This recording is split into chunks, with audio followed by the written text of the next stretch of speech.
Berjabat tangan, tanda kita sepakat, bikin rasanya happy banget, seneng banget. Yeay.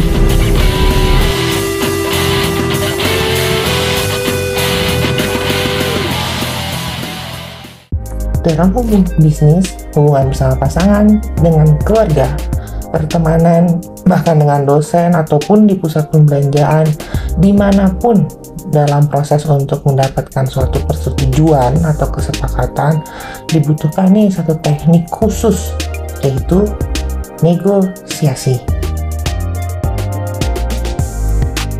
Di video ini saya akan memberikan tips dan strategi untuk membantu Anda menjadi seorang negosiator yang sukses. Negosiasi ini adalah suatu keterampilan penting yang dapat membantu kita mencapai kesepakatan dan saling menguntungkan dalam berbagai situasi. Haji Agus Salim yang mendapat julukan sebagai The Grand Old Man karena kepiawaiannya dalam melakukan perundingan dengan negara-negara Arab serta memimpin delegasi Indonesia di Forum PBB tahun 1947. Beliau lahir dengan nama asli Masyudul Haq pada 8 Oktober 1884 di Bukit Tinggi dari keluarga pegawai pemerintahan dan mengenyam pendidikan dengan kualitas terbaik di sekolah-sekolah Belanda seperti ELS dan HBS. Agus Salim sempat merantau ke Timur Tengah untuk melanjutkan pendidikan di tahun 1903. Ia sengaja memilih wilayah tersebut karena memiliki kemampuan bahasa Arab yang fasih. Pada tahun 1906, ia berangkat ke Jeddah untuk bekerja di konsulat Belanda. Dari situlah ia mempelajari kegiatan diplomatik dan cara kerjanya. Haji Agus Salim diangkat sebagai Menteri Luar Negeri Indonesia pada tahun 1946 hingga 1947. Selama jabatannya, Agus Salim terkenal sebagai diplomat ulung yang dimiliki oleh Indonesia.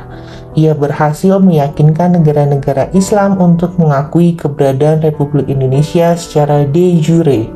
Karena pasca merdeka tahun 1945, pemerintah Indonesia saat itu mendapat tantangan bagaimana Indonesia dapat diakui di dunia.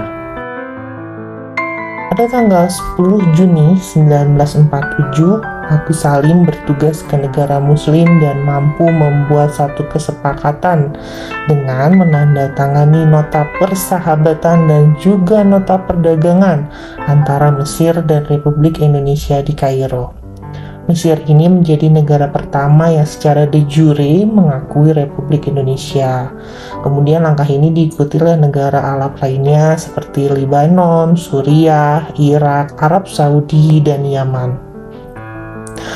Agus Salim bersama timnya yang terdiri dari Sultan Syahrir, Sumitro Joyo Hadikusumo, Sujatmoko, dan Charles Tambu terbang ke New York, Amerika Serikat pada tanggal 10 Agustus 1947 untuk hadir dalam sidang Dewan Keamanan PBB. Dalam perundingan pendahuluan ini, Agus Salim berargumen bahwa Indonesia bukanlah bagian dari kerajaan Belanda. Argumen tersebut didasarkan pada kenyataan bahwa Belanda telah kalah dalam perang dan menyerah kepada Jepang pada tahun 1942. Oleh karena itu, Belanda tidak memiliki dasar kekuasaan atas Indonesia. Untuk itulah, Republik Indonesia mendapatkan pengakuan kedaulatan pada Desember 1949 melalui Konferensi Meja Bundar.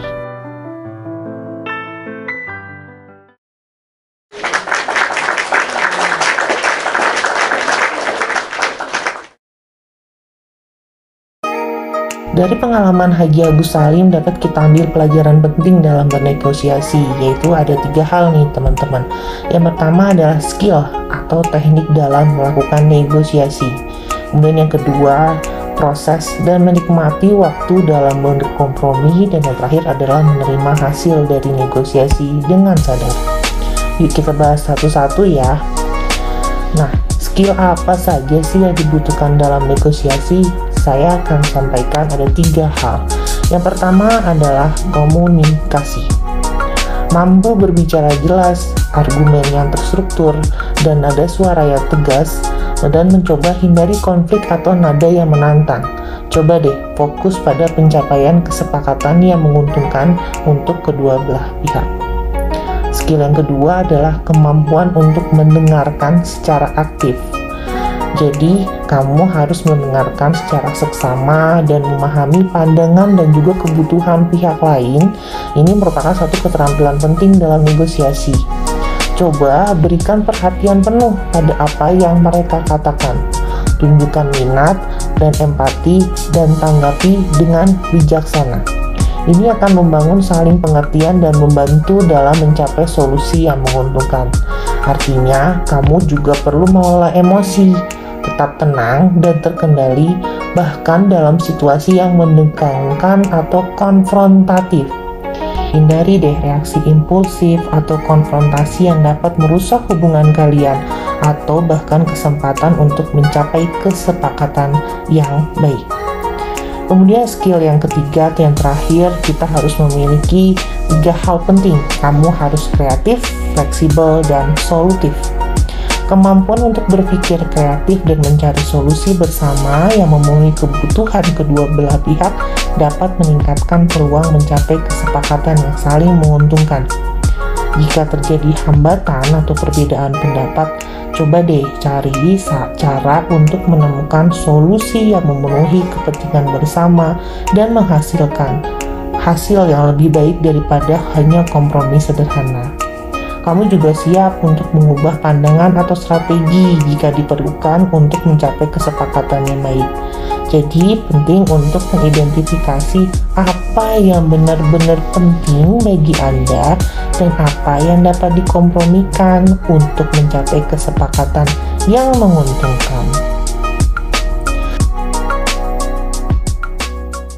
Nah, dalam kaitannya waktu, dalam berkompromi kita tentu tahu ya, jadi kalau negosiasi ini perlu waktu yang kadang tidak cepat, maka kamu harus bersiap dan juga menikmati setiap proses dalam berdialog dengan pihak lawan.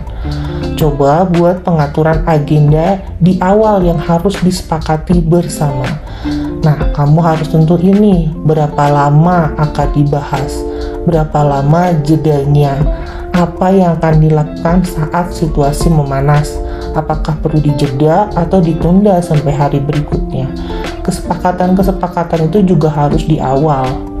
Nah, kemudian pada saat memilih waktu, semua pihak harus fokus dan berpartisipasi aktif. Hindari waktu yang terlalu terburu-buru atau bahkan terlalu lambat, karena dapat mengganggu konsentrasi dan mengurangi efektivitas negosiasi. Tapi, kamu harus tetap berkomitmen untuk memenuhi deadline-nya, tenggat waktunya, dan memastikan bahwa pihak-pihak yang terlibat dalam negosiasi itu juga memiliki kesadaran yang sama akan pentingnya waktu. Kita beralih ke hasil negosiasi. Menerima hasil negosiasi dengan bijaksana adalah sikap yang penting dalam menciptakan hubungan yang baik dan membangun reputasi yang baik sebagai negosiator yang dapat dipercaya dan kooperatif. Meskipun hasil negosiasi mungkin tidak selalu sesuai dengan harapan awal, tapi dengan memahami pentingnya kompromi dan mempertimbangkan kepentingan bersama, Anda dapat mencapai kesepakatan yang saling menguntungkan dan memperkuat hubungan dengan pihak lain.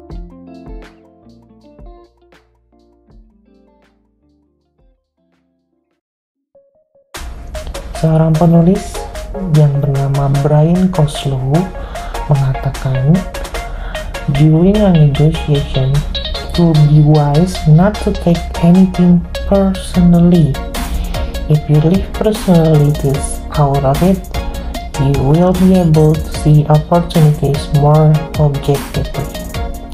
Jadi artinya objektivitas di sini itu krusial dalam negosiasi, dan objektivitas didapat dari hati dan juga pikiran yang jernih.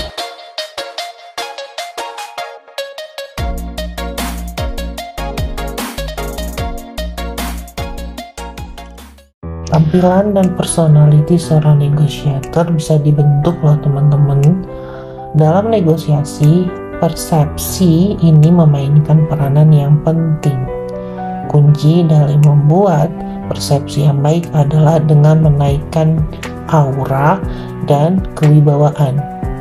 Kadang kita suka ngelihat ada orang-orang tertentu yang selalu mendapatkan perlakuan yang baik, selalu didengarkan perkataannya dan mampu mempengaruhi orang-orang yang di sekitarnya.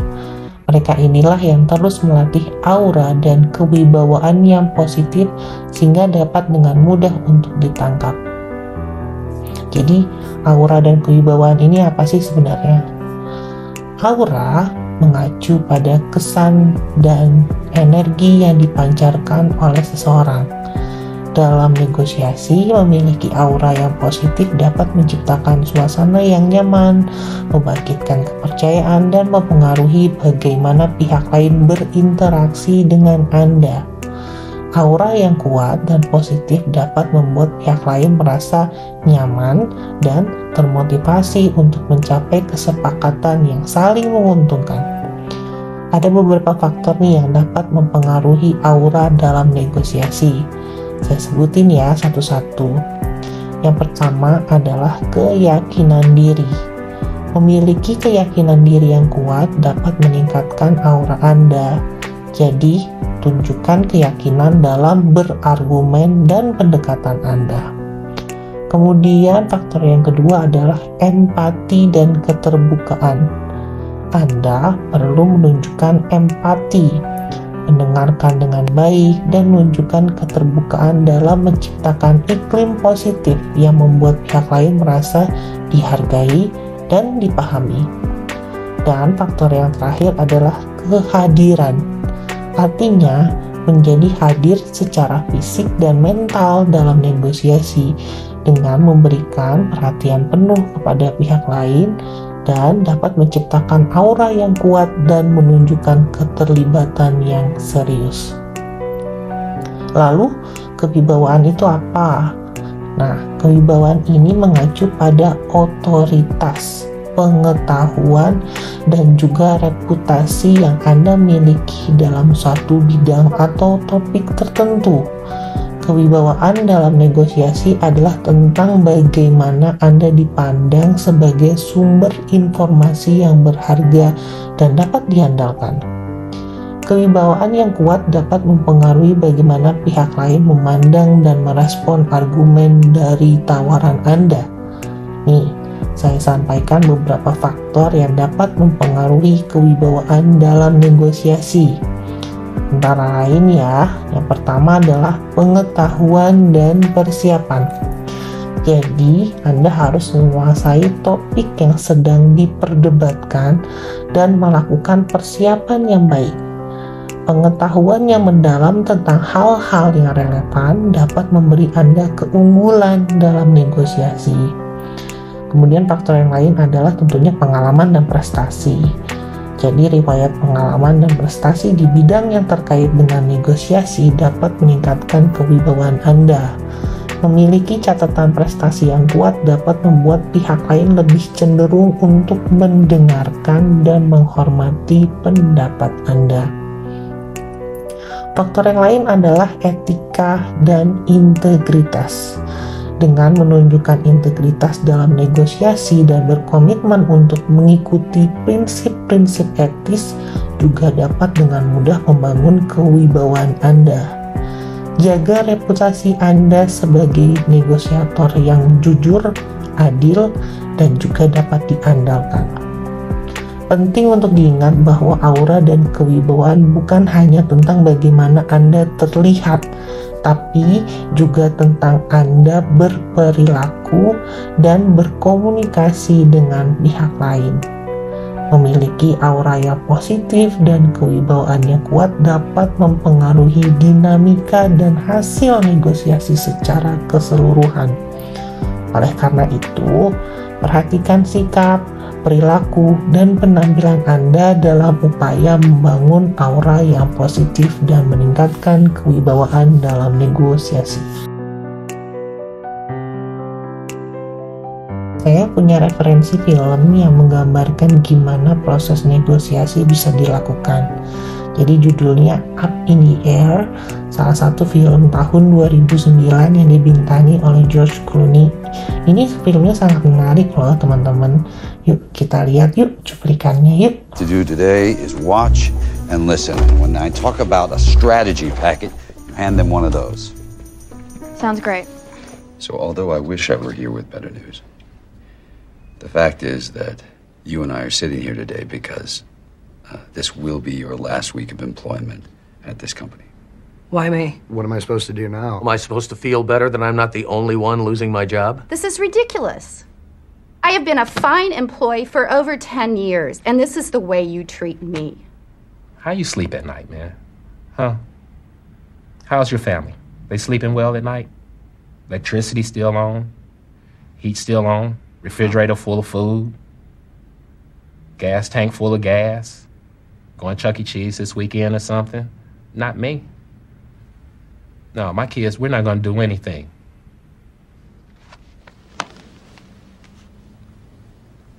What do you suggest I tell them?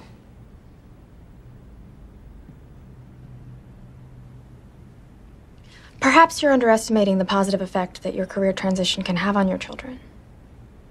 The positive effect. I make about 90 grand a year now.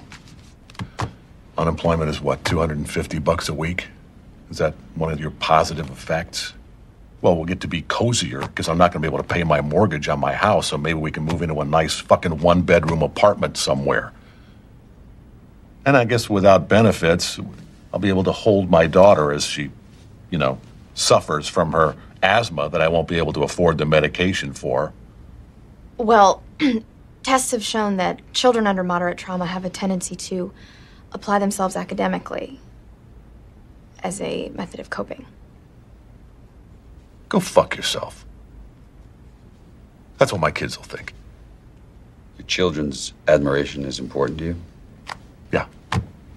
Yeah, it was. Well, I doubt they ever admired you, Bob. Hey, asshole, aren't you supposed to be consoling me? I'm not a shrink, Bob. I'm a wake-up call. You know why kids love athletes? I don't know, because they screw lingerie models. No, that's why we love athletes. Kids love athletes because they follow their dreams. Well, I can't dunk. No, but you can cook. What are you talking about? Your resume says that you minored in French culinary arts. Most students, they're working the fryer at KFC, but you bust tables at Il Picatore to support yourself. And then you get out of college, and you come and you work here. How much did they first pay you to give up on your dreams? 27 grand a year. And when were you going to stop and come back and do what makes you happy? Good question. I see guys who work at the same company for their entire lives, guys exactly like you. They clock in, they clock out, and they never have a moment of happiness. You have an opportunity here, Bob. This is a rebirth.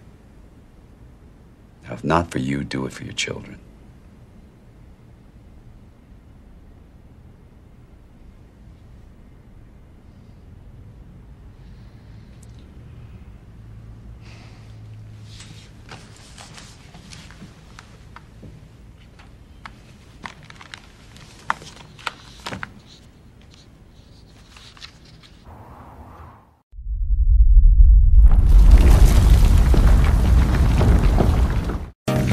Menarik kan?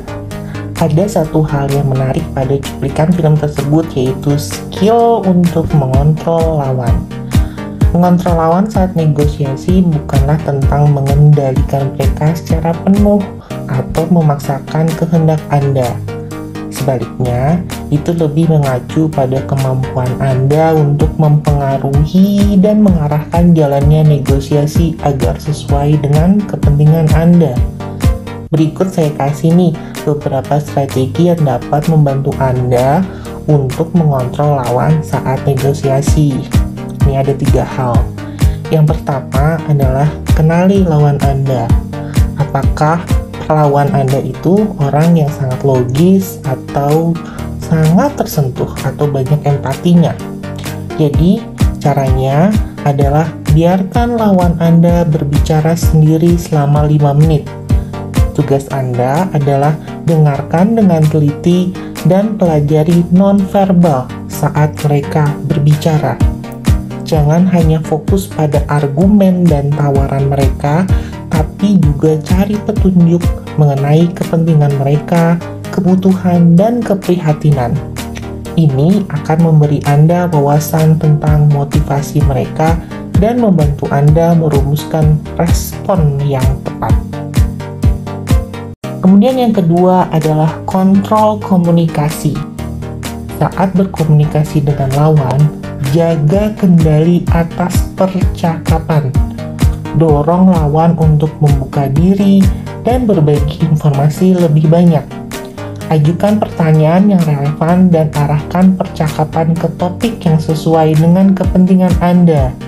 Hindari terlalu banyak memberikan informasi kepada lawan yang dapat memberikan mereka keunggulan dalam negosiasi.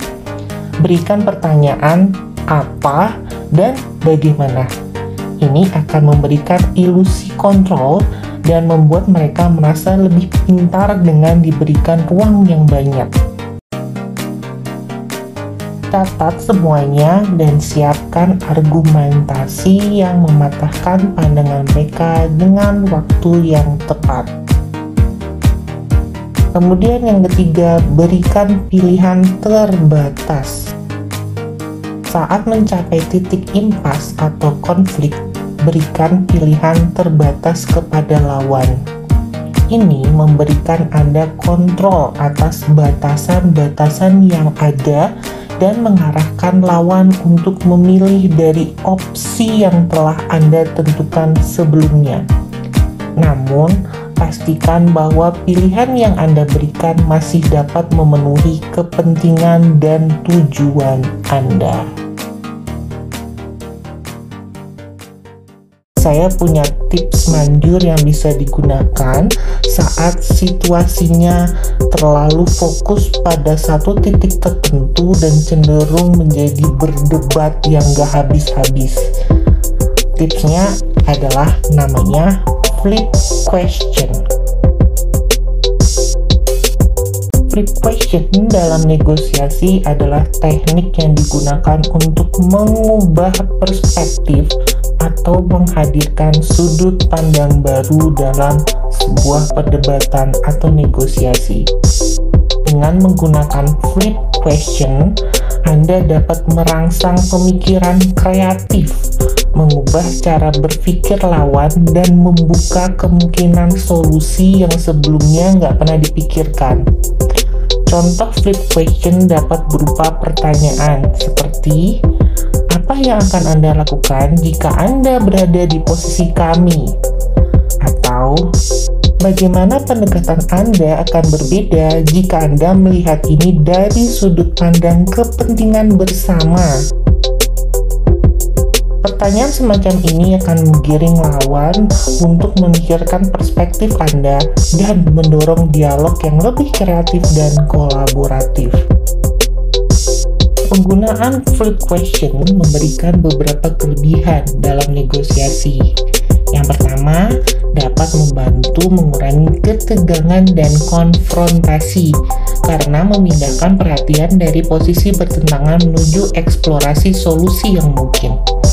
Kemudian yang kedua, flip question dapat membuka pintu untuk ide-ide baru dan solusi kreatif yang mungkin sebelumnya tidak terpikirkan oleh kedua belah pihak. Dan yang terakhir, teknik ini memperluas pandangan dan meningkatkan pemahaman tentang sudut pandang masing-masing pihak yang dapat memperkuat kualitas kesepakatan. Namun, gimana kalau Anda berada pada situasi negosiasi di mana pihak lawan terus-menerus meminta bagaikan list yang gak ada habis-habisnya? Ketika pihak lawan meminta terus-menerus dalam negosiasi, penting bagi Anda untuk mengambil pendekatan yang bijaksana dan strategis. Yang Anda harus lakukan adalah, pertama, tentukan batas Anda. Tetapkan batasan yang jelas tentang apa yang Anda siap berikan atau kompromikan. Jika pihak lawan terus meminta lebih banyak, tetapkanlah pada batasan yang Anda tentukan sebelumnya. Jangan tergoda untuk terus memberikan tanpa batas, karena hal tersebut dapat merugikan posisi Anda. Kemudian yang kedua, fokus pada argumen logis. Ketika pihak lawan terus meminta, pastikan Anda menjelaskan dengan jelas dan logis mengapa Anda tidak dapat memenuhi permintaan mereka. Gunakan argumen yang berbasis fakta dan bukti yang mendukung posisi Anda. Jelaskan konsekuensi yang mungkin timbul jika permintaan tersebut dilakukan. Kemudian langkah yang ketiga adalah jaga komunikasi terbuka. Pertahankan saluran komunikasi yang terbuka dan transparan dengan pihak lawan. Dengarkan dengan seksama kekhawatiran atau kepentingan yang mereka sampaikan dan berikan respon yang terukur. Buka dialog untuk mencari solusi yang memenuhi kepentingan kedua belah pihak. Langkah keempat adalah gunakan teknik pemberian dan pengambilan. Ketika pihak lawan terus-menerus meminta, coba gunakan teknik pemberian dan pengambilan. Berikan mereka sesuatu yang mereka inginkan dalam pertukaran untuk memperoleh apa yang Anda butuhkan. Ini bisa menciptakan suasana saling menguntungkan dan memperluas kemungkinan kesepakatan. Kemudian langkah yang kelima adalah menjaga keseimbangan kekuatan. Jangan biarkan pihak lawan menguasai negosiasi dengan terus-menerus meminta. Pertahankan keseimbangan kekuatan dengan tetap kokoh pada posisi dan kepentingan Anda. Tetapkan alternatif dan opsi lain yang dapat Anda tawarkan jika pihak lawan terus meminta.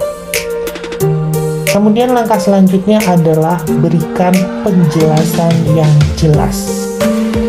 Jadi saat Anda menolak permintaan pihak lawan, berikan penjelasan yang jelas dan rasional mengapa Anda tidak dapat memenuhinya. Sampaikan batasan dan keterbatasan Anda yang akan Anda hadapi. Ini akan membantu pihak lawan memahami posisi Anda lebih baik. Dan kemudian yang terakhir adalah tentunya jaga kesabaran dan etika. Terus meminta adalah taktik negosiasi yang dapat menguji kesabaran Anda. Jadi tetap tenang, jaga etika, dan jangan terjebak dalam permainan emosi. Fokus pada tujuan utama negosiasi dan tetap berpegang pada prinsip-prinsip yang penting bagi Anda. Ingat ya, bahwa negosiasi adalah tentang mencari kesepakatan yang saling menguntungkan. Jika pihak lawan terus meminta, pastikan bahwa Anda menjaga kendali atas posisi dan kepentingan Anda sendiri. Tetaplah fleksibel, namun tegas dalam menjaga kesetimbangan keuntungan antara kedua belah pihak.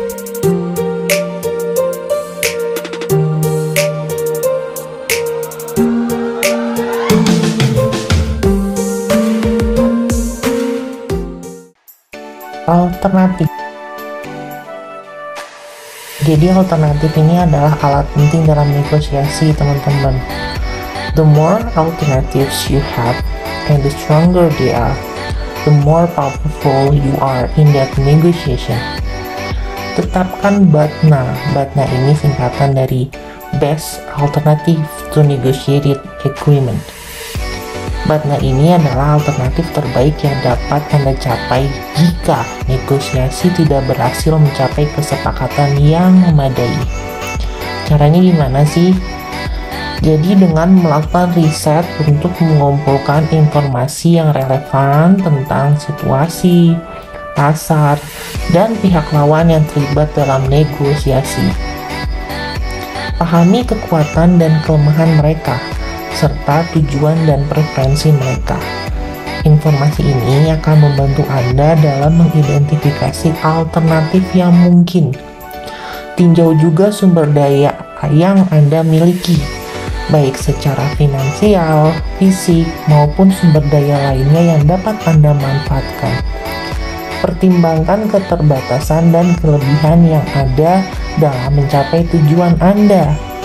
Coba deh buat daftar berbagai alternatif yang mungkin menjadi batna Anda.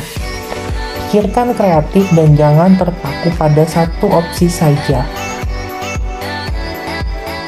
Pertimbangkan berbagai skenario yang mungkin terjadi dan buat alternatif yang sesuai dengan kebutuhan dan kepentingan Anda. Terus, lakuin deh simulasi dan analisis resiko untuk setiap alternatif yang Anda pertimbangkan. Terus tinjau kemungkinan skenario yang mungkin terjadi dan potensi resikonya yang mungkin timbul. Pertimbangkan apakah alternatif tersebut dapat menghadapi resiko yang efektif. Setelah Anda menemukan batna yang paling kuat, coba buat rencana tindakan yang terperinci. Tentukan langkah-langkah yang harus Anda ambil jika negosiasi tidak mencapai kesepakatan tadi yang tidak baik. Persiapkan strategi dan taktik yang perlu Anda terapkan untuk memaksimalkan peluang keberhasilan. Ingat ya, bahwa batna dapat berubah seiring berjalannya proses negosiasi. Tetap terbuka untuk mengubah atau mengembangkan alternatif baru jika diperlukan. Fleksibilitas adalah kunci dalam menghadapi situasi yang dinamis. Selain batna, kamu juga harus menyiapkan rencana alternatif B dan C. Ini adalah opsi lain yang Anda dapat pertimbangkan jika batna tidak dapat dicapai atau tidak memenuhi kebutuhan Anda. Memiliki beberapa alternatif memberikan Anda fleksibel dan kekuatan tawar-menawar yang pasti lebih besar. Juga pertimbangkan konsekuensi dan dampak. Tinjau konsekuensi dan dampak dari setiap alternatif yang Anda pertimbangkan. Pertimbangkan implikasi jangka pendek dan jangka panjang dari setiap pilihan. Pilihlah alternatif yang memberikan manfaat jangka panjang dan tentunya sejalan dengan tujuan Anda.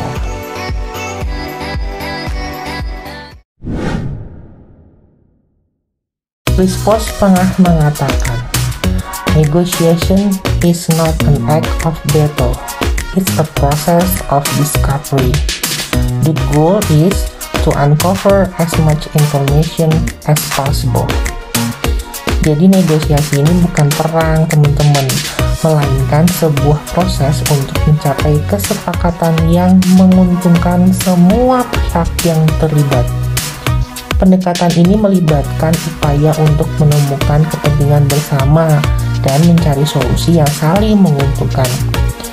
Jadi, saya coba nih ngasih beberapa poin penting yang untuk bisa kalian pahami dari konteks ini.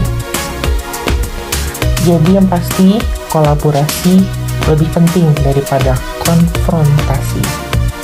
Negosiasi melibatkan kerjasama dan kolaborasi, bukan pertarungan atau konfrontasi. Fokus menciptakan ruang untuk saling mendengarkan, berbagi informasi, dan mencapai pemahaman yang lebih baik. Tujuannya adalah mencapai kesepakatan yang saling menguntungkan dengan mempertimbangkan kepentingan dan kebutuhan dari semua pihak. Terus ada konteks yang juga yang kalian harus pahami adalah dengan negosiasi kita menjadi paham kepentingan dari masing-masing pihak. Dengan memahami apa yang mereka inginkan dan mengapa hal tersebut penting bagi mereka, Anda tentunya dapat mencari titik temu yang dapat memenuhi kepentingan bersama. Juga fokus pada solusi, bukan posisi. Alihkan perhatian dari posisi masing-masing pihak ke arah mencari solusi yang memadukan kepentingan semua pihak. Jika Anda terjebak dalam perdebatan mengenai posisi yang kaku, sulit untuk mencapai kesepakatan yang memuaskan semua pihak, coba deh cari cara untuk memenuhi kepentingan masing-masing pihak dengan menggali opsi, juga menciptakan solusi kreatif. Negosiasi ini juga merangsang kita untuk berkomunikasi secara efektif. Komunikasi yang jelas dan terbuka sangat penting dalam negosiasi. Saling mendengarkan dengan baik, mengajukan pertanyaan, dan mengklarifikasi informasi adalah keterampilan komunikasi yang penting untuk membangun pemahaman yang lebih baik antar semua pihak. Jaga komunikasi tetap konstruktif dan hindari sikap defensif atau menyerang. Nah, dari negosiasi kalian juga harus menemukan alternatif dan pilihan. Ini yang sudah saya sampaikan sebelumnya ya. Jadi selalu siap alternatif dan pilihan yang dapat menjadi jalan tengah untuk memuaskan semua pihak.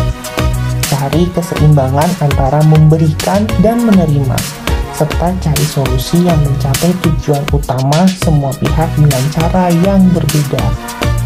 Sehingga kita bisa mengembangkan hubungan yang baik, jalin hubungan yang baik dengan pihak lain dalam negosiasi. Adanya kepercayaan, saling pengertian, dan respek antar semua pihak dapat memperkuat kerjasama dan memfasilitasi proses negosiasi. Ingat ya bahwa negosiasi bukan hanya tentang kesepakatan satu kali, tapi juga tentang membangun hubungan jangka panjang. Dan negosiasi ini fokusnya pada kepentingan bersama. Ingat juga bahwa tujuan utama negosiasi adalah mencapai hasil yang saling menguntungkan dan memenuhi kepentingan semua pihak. Fokus pada kepentingan bersama dan berusaha menciptakan nilai tambah bagi semua pihak dalam proses negosiasi. Tapi teman-teman, gimana kalau kita menghadapi klien yang sangat emosional dan malah marah-marahnya luar biasa, bikin kita takut? Untuk menghadapi klien yang marah-marah saat negosiasi bisa jadi suatu hal yang menantang. Tetapi dengan pendekatan yang tepat, Anda dapat mengatasi situasi tersebut pastinya dengan baik. Nih, saya coba kasih ya beberapa tips untuk menghadapi klien yang suka marah-marah. Kamu harus tetap tenang dan sabar. Pertahankan ketenangan dan jaga sikap sabar saat berhadapan dengan klien yang marah. Jangan membalas dengan emosi yang sama, tetapi tetaplah tenang dan terkendali. Ingat bahwa reaksi Anda itu bisa mempengaruhi arah dari negosiasi. Coba deh dengarkan dengan empati. Berikan perhatian penuh pada apa yang dikatakan oleh klien dan cobalah untuk memahami kekecewaan atau ketidakpuasan yang mendasari dari kemarahannya itu. Dengarkan dengan empati dan tunjukkan bahwa Anda memperhatikan dan menghargai perasaannya. Jadi jangan diambil secara pribadi. Jaga sikap profesional dan hindari mengambil kemarahan klien secara pribadi. Ingatlah bahwa kemarahan mereka itu mungkin disebabkan oleh frustasi atau harapan yang tidak terpenuhi, bukan karena Anda secara pribadi. Juga coba deh kalian perhatikan komunikasi nonverbal Anda. Selain mendengarkan, perhatikan juga bahasa tubuh dan ekspresi wajah Anda. Pastikan sikap tubuh Anda menunjukkan ketertarikan dan rasa hormat, seperti menjaga kontak mata, menganggukkan kepala, dan menjaga postur tubuh yang terbuka. Jadi jangan bersaing, tetapi bekerja sama. Ubah mindset Anda dari pertempuran menjadi kerjasama. Fokus pada mencari solusi yang saling menguntungkan bagi kedua belah pihak daripada berusaha untuk menang. Tampilkan kesediaan untuk mendengar dan menemukan titik tengah yang dapat memuaskan klien. Coba kamu jelaskan dengan jelas dan rasional. Sampaikan argumen Anda dengan jelas dan rasional mengapa keputusan atau tawaran yang Anda berikan adalah yang terbaik untuk kedua belah pihak. Gunakan fakta dan data yang relevan. Jadi, semua argumen itu berdasarkan fakta dan data. Dan coba berikan solusi alternatif. Jika kalian nggak puas dengan penawaran atau keputusan Anda, coba deh ajuin solusi alternatif. Cari jalan tengah yang dapat menciptakan kemenangan bersama. Kemudian berikan jaminan dan tanggapan. Berikan jaminan kepada klien Anda akan menindaklanjuti masalah atau kekhawatiran mereka. Jelaskan tindakan yang akan Anda ambil untuk memperbaiki situasi atau memenuhi kebutuhan mereka. Kamu juga harus menjaga etika profesional. Meskipun klien kita marah-marah, penting untuk tetap menjaga etika profesional, yaitu hindari mengucapkan kata-kata kasar atau mengambil tindakan yang merugikan. Tetap berkomunikasi dengan sopan dan hormat. Dari situ kita harus juga mempelajari, mereview kembali dari pengalaman yang ada. Setelah negosiasi selesai, lakukan deh evaluasi terhadap proses negosiasi yang telah berlangsung. Tinjau cara Anda menghadapi klien yang marah dan pelajari apa yang bisa ditingkatkan untuk situasi serupa kalau terjadi di masa depan.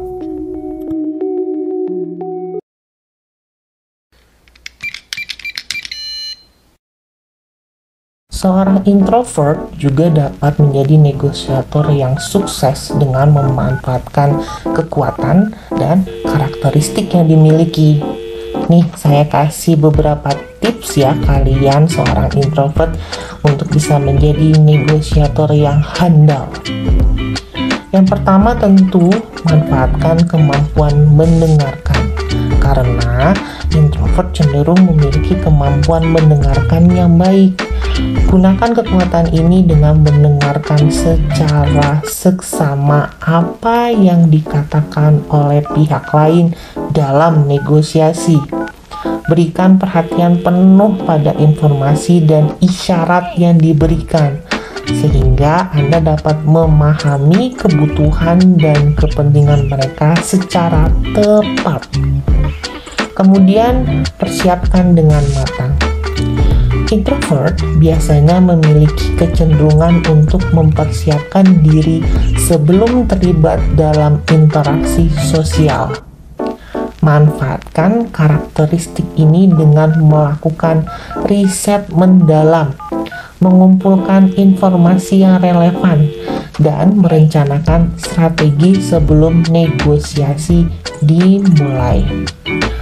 Persiapan yang baik akan memberikan Anda rasa percaya diri dan juga bisa berhasil dalam negosiasi. Kemudian, langkah yang ketiga adalah berikan waktu untuk refleksi. Sebagai introvert, Anda mungkin merasa lebih nyaman dalam merenung dan memproses informasi sebelum memberikan tanggapan.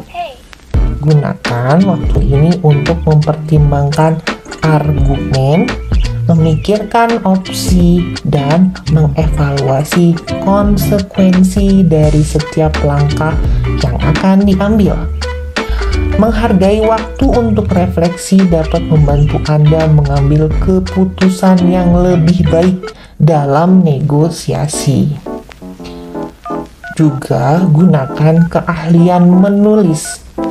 Jika berbicara di depan orang banyak terasa sulit bagi Anda, manfaatkan kemampuan menulis Anda.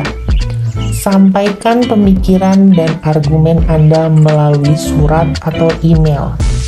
Menulis memberi Anda kesempatan untuk merumuskan pikiran dengan lebih jelas dan mempertimbangkan kata-kata dengan hati-hati.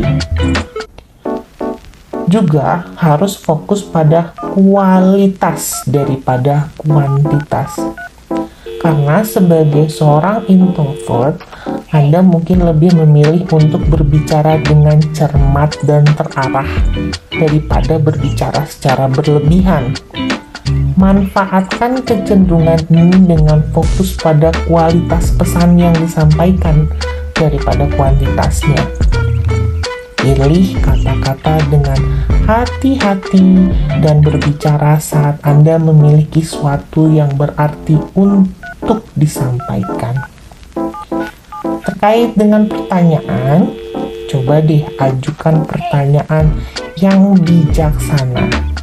Keterampilan bertanya yang baik merupakan aset penting dalam negosiasi. Manfaatkan kekuatan Anda dalam merenung dan mendengarkan dengan seksama untuk mengajukan pertanyaan yang tepat.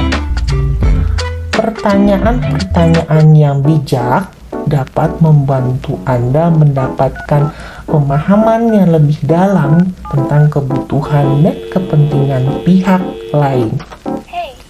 Kemudian, ciptakan ruang pribadi. Selama proses negosiasi, pasti Anda memiliki waktu dan ruang pribadi untuk meresap dan mengisi ulang energi Anda. Introvert cenderung mendapatkan energi dari waktu sendiri. Jadi penting nih untuk memberikan waktu dan ruang yang cukup untuk diri sendiri agar tetap seimbang dan berkinerja optimal. Ingat ya teman-teman bahwa setiap individu memiliki kekuatan dan kelemahan masing-masing. Sebagai introvert, Anda dapat mengoptimalkan karakteristik Anda untuk menjadi negosiator yang sukses. Pahami diri Anda dengan baik, terus berlatih dan selalu berusaha untuk mengembangkan keterampilan negosiasi Anda. Dalam negosiasi terdapat beberapa larangan yang perlu dihindari. Ini gunanya supaya proses negosiasinya itu berjalan dengan lancar. Juga hasilnya kan memuaskan untuk semua pihak. Saya mau ngasih ada 8 larangan yang wajib dihindari. Coba ya kalau bisa kamu bisa lakukan. Yang pertama adalah larangan berbohong. Karena kejujuran adalah prinsip penting dalam negosiasi. Hindari berbohong atau memberikan informasi yang salah kepada lawan negosiasi, karena ini dapat merusak kepercayaan loh, juga merugikan hubungan jangka panjang. Kan kamu tahu tujuan negosiasi ini hubungan jangka panjang. Kemudian larangan yang kedua adalah memainkan emosi. Hindari deh memanipulasi emosi lawan saat negosiasi atau menggunakan taktik intimidasi untuk mencapai tujuan Anda. Memainkan perasaan lawan dapat merusak hubungan juga, bahkan menciptakan ketidakseimbangan dalam proses negosiasi. Kita jadi tertekan untuk melanjutkan proses negosiasi. Larangan yang ketiga adalah menyerang personal. Jangan menjadikan negosiasi sebagai arena untuk menyerang pribadi atau bahkan menyebarkan fitnah terhadap lawan. fokus pada isu dan masalah yang sedang diperdebatkan, bukan pada individunya ya teman-teman. Larangan selanjutnya adalah menyimpang dari fakta. Hindari memberikan informasi yang tidak benar atau bahkan mengada-ada. Jaga integritas dan gunakan fakta, data, dan informasi yang akurat dalam argumen Anda. Selanjutnya adalah larangan mengabaikan kebutuhan pihak lain. Jadi, jangan hanya fokus pada kepentingan dan kebutuhan Anda sendiri. Perhatikan juga dong kepentingan dan kebutuhan lawan negosiasi. Penting untuk mencari solusi yang saling menguntungkan dan memenuhi kepentingan kedua belah pihak. Larangan selanjutnya adalah menghindari komunikasi terbuka. Dengan menghindari komunikasi atau mengabaikan masalah yang muncul selama negosiasi, ini akan merusak hubungan jangka panjang. Jalin komunikasi yang terbuka dan jujur dengan lawan negosiasi untuk mengatasi perbedaan dan menemukan solusi yang memuaskan. Larangan selanjutnya adalah menggunakan taktik atau teknik yang tidak etis.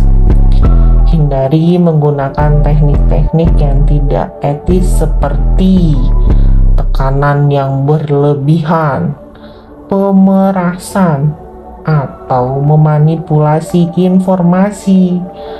Tetap berpegang pada integritas ya teman-teman dan etika dalam proses negosiasi ini. Larangan yang terakhir adalah membuat keputusan secara emosional. Jangan deh membuat keputusan berdasarkan emosi semata. Berikan diri Anda waktu untuk mikir, mempertimbangkan, dan menganalisa pilihan yang rasional. Keputusan yang dibuat berdasarkan pertimbangan yang matang lebih mungkin menghasilkan hasil yang lebih baik dalam jangka panjang. Dengan menghindari larangan-larangan yang tadi sudah saya sebutkan, Anda dapat menjalankan negosiasi dengan integritas, membangun hubungan yang kuat, dan mencapai kesepakatan yang saling menguntungkan. Di era 4.0, negosiasi bisa dilakukan secara digital loh. Di mana sekarang negosiasi secara digital malah metode yang paling populer dan efektif. Dengan kemajuan teknologi komunikasi, kita dapat melakukan negosiasi melalui platform online yang memungkinkan interaksi jarak jauh. Bisa dilakukan seperti email, video conference, atau aplikasi komunikasi lainnya. Negosiasi secara digital memiliki beberapa keuntungan teman-teman. Saya sebutin ya diantaranya. Jadi aksesibilitas dan kemudahan. Dengan negosiasi digital, Anda dapat berkomunikasi dengan pihak lain tanpa harus berada di tempat yang sama secara fisik.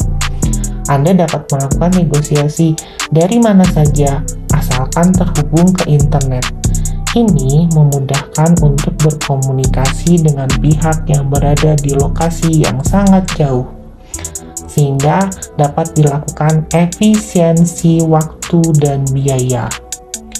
Negosiasi digital dapat menghemat waktu dan biaya perjalanan yang biasanya dilakukan saat kita pertemuan tatap muka.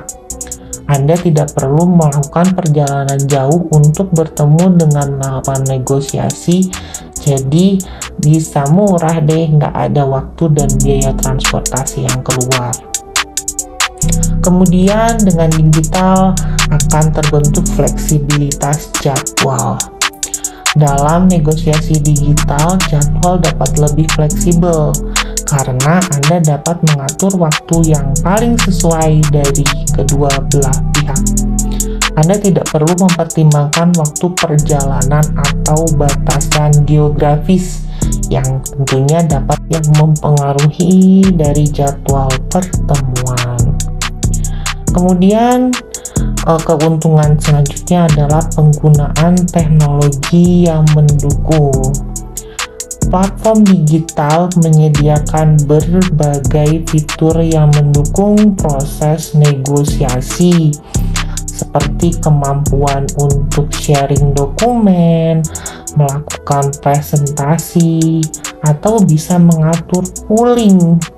Ini memungkinkan kolaborasi yang efisien dan efektif dalam mencapai kesepakatan.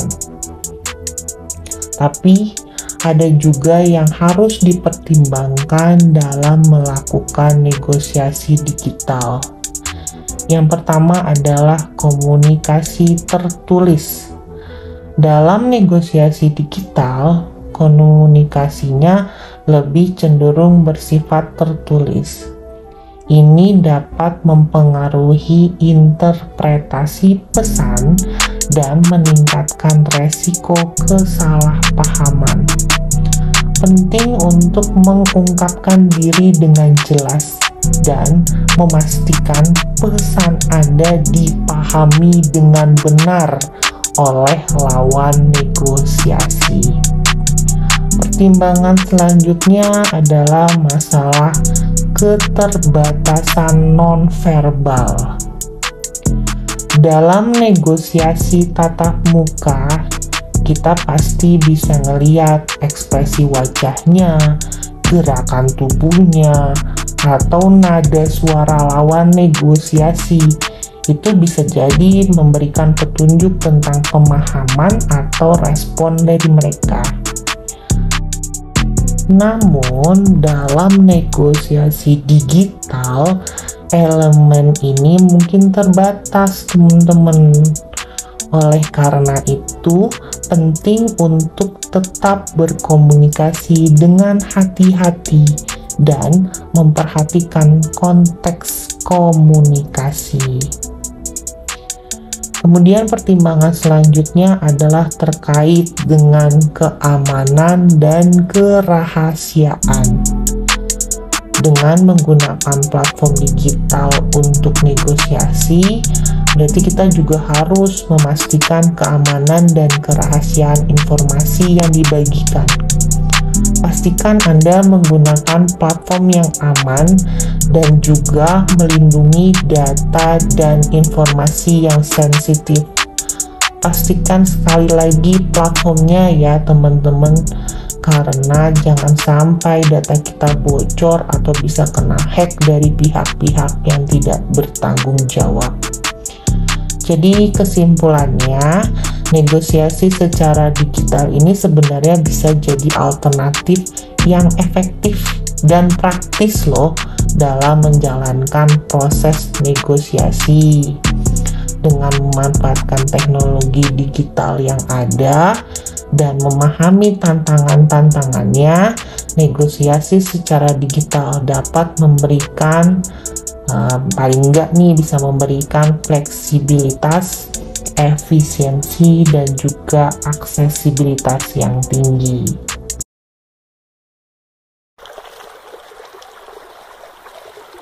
Menutup negosiasi adalah tahapan yang penting dalam proses negosiasi, karena di sini adanya kesepakatan akhir yang dicapai oleh semua pihak, di mana pastinya semua pihak sudah merasa puas dengan hasilnya. Saya mau ngasih kalian beberapa langkah yang mungkin bisa Anda ikuti untuk menutup negosiasi dengan baik loh. Jadi yang pertama, coba deh tinjau kembali kesepakatan apa yang sudah dicapai.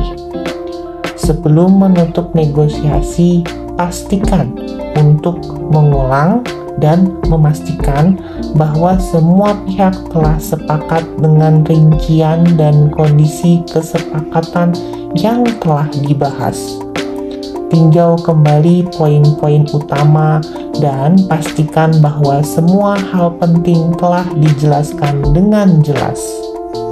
Kemudian sampaikan apresiasi Anda. Luangkan waktu untuk mengungkapkan apresiasi Anda kepada pihak lain yang terlibat dalam negosiasi. Berikan penghargaan atas kerjasama yang baik, komitmen, dan kontribusi mereka sampai akhirnya tercapai kesepakatan. Hal ini akan membangun hubungan yang baik dan meningkatkan kemungkinan kerjasama di masa depan. Kemudian persiapkan dokumen kesepakatan. Setelah kesepakatan dicapai, siapkan dokumen resmi yang berisikan rincian kesepakatan tersebut. Pastikan nih bahwa dokumen tersebut mencakup semua poin penting, termasuk jangka waktu, harga, jumlah, dan syarat-syarat lain yang relevan. Dokumen ini akan jadi pedoman yang dapat diacu oleh semua pihak di masa depan. Juga tetap profesional dan hormati perjanjian. Setelah menutup negosiasi, penting untuk tetap menjaga profesionalitas dan menghormati kesepakatan yang telah dicapai. Hindari mengubah atau bahkan melanggar kesepakatan tanpa persetujuan dari pihak lain, kecuali memang jika ada perubahan yang disepakati bersama. Terus kalian coba evaluasi hasil negosiasi. Jadi setelah menutup negosiasi, lakukan evaluasi terhadap proses dan hasilnya. Coba deh kalian review kembali strategi yang digunakan, keberhasilan dan kegagalan selama proses yang dialami, juga pelajaran apa yang bisa dipetik. Jadi untuk perundingan di masa depan kita bisa menggunakan hasil evaluasi ini, juga bisa meningkatkan keterampilan Anda untuk bernegosiasi. Kemudian adalah menjaga hubungan baik.